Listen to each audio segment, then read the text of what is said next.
Natalia, welcome. Thank How are you. you today? I'm doing great. How are you? Good. I'm doing great. I have a list of questions that I wanted to ask you today. Perfect. The first one is, what would you say is the biggest challenge you've faced in the past year? Okay, only one? If there's one.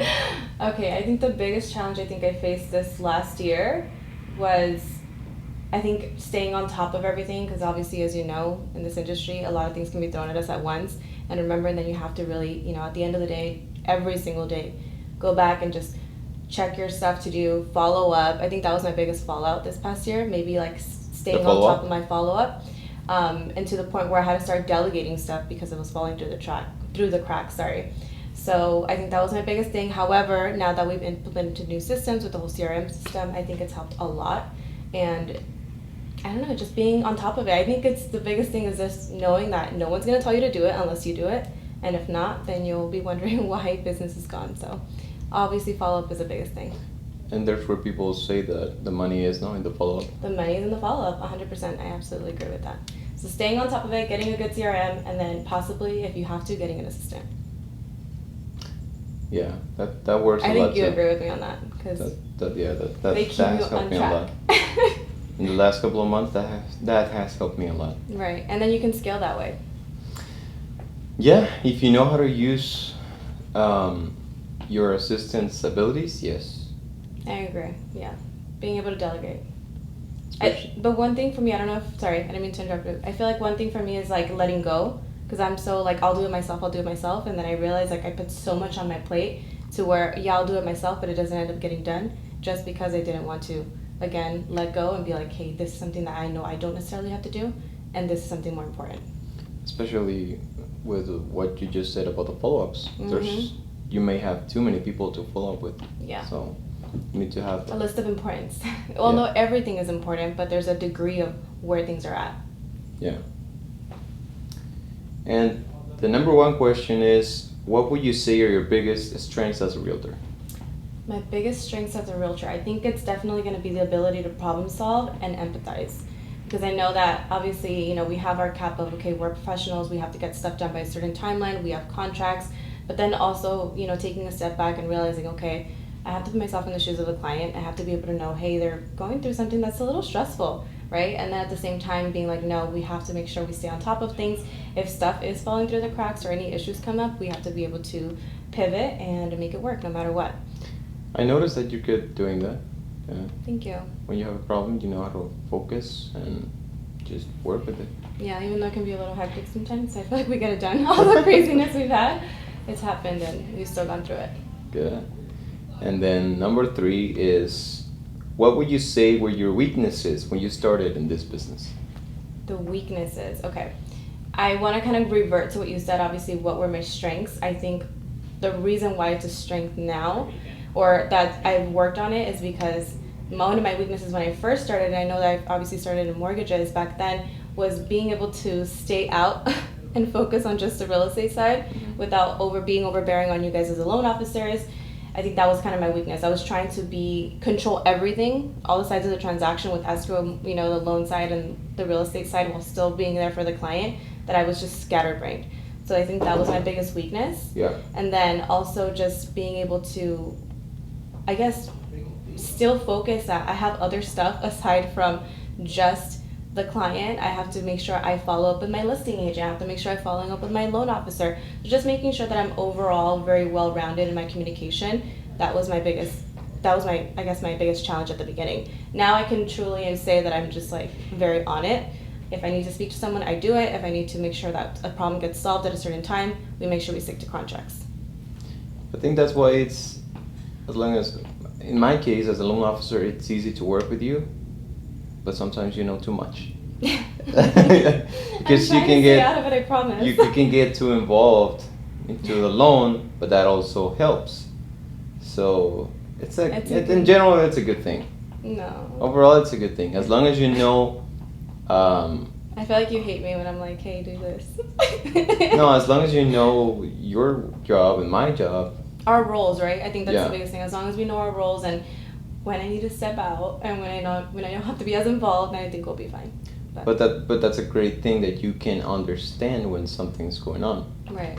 because you know how the loan works. Right. And I think that's what's helped us with our clients, right? Let's just say if you're not available, I can be like, hey, look, this is what's going on, but I won't over discuss what I'm not supposed to, which obviously that's your job. And that's one of the things that I notice with many loan officers is that they don't explain to the realtor or to the client how the loan works. And that causes more problems. Right. That might make you think that I'm charging a lot to the client, Right. or that it's just me the problem and not something else that happened because I didn't explain, or the type of loan that we're doing. Some types of loans, They're more rigorous. Huh? They're more rigorous, right? Like they're more Yeah, complex. and the way the loan officer gets paid, it has to be paid by the client upfront in some types of loans, and many agents don't know that. I noticed that, and they might think that they're charging a super lot of money, Right. when it's not the case. Right. But because you don't explain, that causes problems. Right. So that's just something I noticed with other lenders. Okay. And then number 4 is, what's one thing you wish people knew about real estate? Oh my God, there's a lot. Okay, but I think number 1 is it's not as hard as you think it is to purchase a home or to invest or to, if you currently have a house, it's not as hard to refinance that you might think. It's very complex, yes, but I feel like if you find someone, like our team, and you find someone who really truly cares about the transaction, it's much easier and much, I guess you can say, a walk in the park when you have someone who's there by your side. Yeah, maybe it'll be a little stressful, but I promise you it's not as hard as you think. Step by step, we'll get you to the end. But yeah, I think it's just inform yourself, and people don't ask questions, and the answer will always be no unless you ask. Yeah. Yeah. That's right. And it's fine if the answer is no, right? Because sometimes you need to have that guidance, and if the answer is no, what I like about our team is that we find a way to make it work one way or the other. If not, we know that there's other programs out there that can suit them. Yeah, that's a good thing about working with a broker. Yeah, we have options. Yeah, because if you try to work with a big bank, they're just gonna want you to have a perfect credit, Right. perfect income, perfect everything perfectly assigned to where it has to An be. A paper deal, which is great. Some of them do work out that way, but unfortunately not all. But what what I've noticed about us is that even if it's something that maybe they might not qualify right now, we set them up for a 3-month, 6-month plan, or even longer if it needs to be, and we prepare you to be ready for that point in time. Yeah, I noticed that. Well, usually the number one thing that doesn't let them qualify is their income. Sometimes it's the income. Right. Number 2, I would say the money to buy. Money. And number 3, the credit. Right. But And I think it goes in that level of importance too. yeah, Yeah. You get more options as you start going down the ladder. It gets a little more difficult to get you into something. yeah, and that's the thing. That's the only thing I would say about the California market, because the prices are high. Well, you need to make a good amount of income to qualify, or to even make the monthly payments. That's true. Right. Especially in this market. Have you seen how everything's been? Yeah. But again, I feel like a lot of people, I mean, I've been approached a few times where they're like, do you as a realtor, would you buy? And my answer is still yes. If I am in the position to financially afford the house, and I'm in the position where I can financially say, hey, I have this amount of money set aside to purchase, of course I would.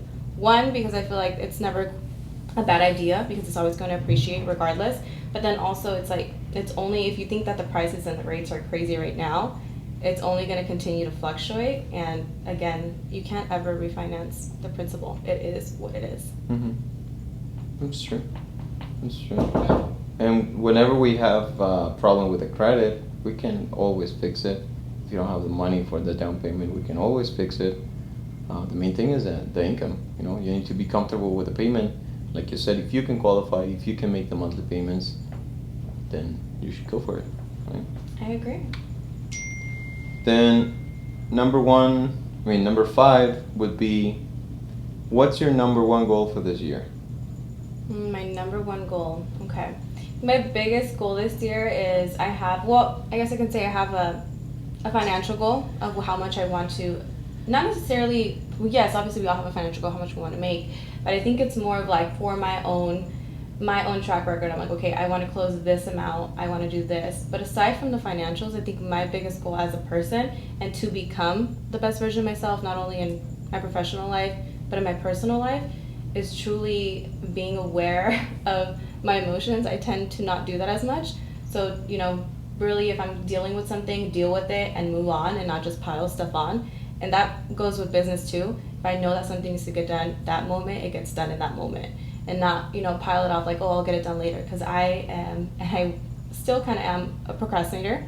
And I know that back then it worked out in my favor because I'm like really good at working under pressure. Mm-hmm. But now I've noticed that if I'm trying to scale and I'm trying to obviously build my team and scale my business, I need to get to the point where, like you said, I have to organize myself. I need to make sure that I'm on time to stuff. I need to make sure that I'm really sticking to a power schedule that's going to help me elevate. Because at this point, if it's not established now, I'm going to be building on a foundation that's extremely faulty. So that's my biggest goal this year. Just being more assertive on my decisions, being more aware of what I'm feeling at that moment, and getting what I said that I'm going to do done.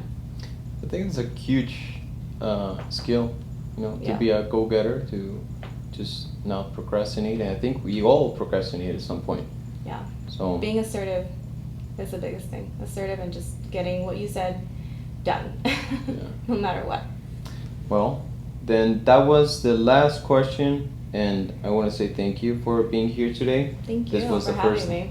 This was the first short episode of the Mortgage Theory podcast, and we're going to be having a lot of new guests coming. But again, thank you, and thank you. Hope to have you here soon. Perfect. Thank you so much. Thank you for having me. Yep.